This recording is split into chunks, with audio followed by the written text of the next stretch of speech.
அஸ்ஸலாமு அலைக்கும் ஃப்ரெண்ட்ஸ், எல்லோரும் எப்படி இருக்கீங்க? இன்றைக்கி என் ஹஸ்பண்டோட லஞ்ச் பாக்ஸ்க்கு என்னென்ன ஃபுட் பேக் பண்ணியிருக்கேன்னு உங்கள் எல்லாரோடையும் நான் ஷேர் பண்ண போகிறேன்.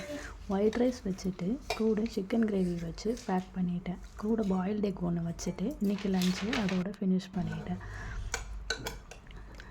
இந்த சிக்கன் கிரேவி எங்கள் வீட்டில் எல்லாருக்கும் ரொம்ப ஃபேவரேட்.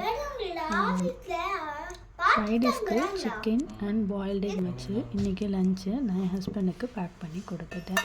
இந்த லஞ்ச் பாக்ஸில் ஃபுட் பேக் பண்ணால் அப் டு 4 hours இது ஹாட்டாகவே ஃபுட்டை வச்சுருக்கோம். அதனால் இந்த லஞ்ச் பாக்ஸ் நான் சூஸ் பண்ணியிருக்கேன். இந்த லஞ்ச் பாக்ஸோட லிங்க் வேணும்னா எனக்கு கீழே கமெண்ட் பண்ணுங்கள், நான் உங்களுக்கு ஷேர் பண்ணுறேன்.